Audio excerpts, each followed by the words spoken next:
నువ్వు నాకు కానరావే అని ఎవరి కంట్ల పడకుండా నేను వెళ్ళిపోతున్ననే.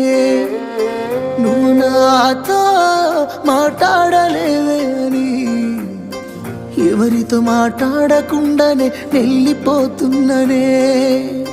నువ్వు ఈ లోకంలో లేనలేవే అని నేను ఈ లోకాన్ని వదిలేసిపోతున్ననే.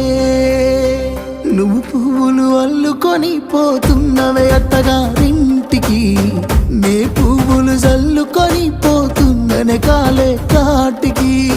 నువ్వు పువ్వులు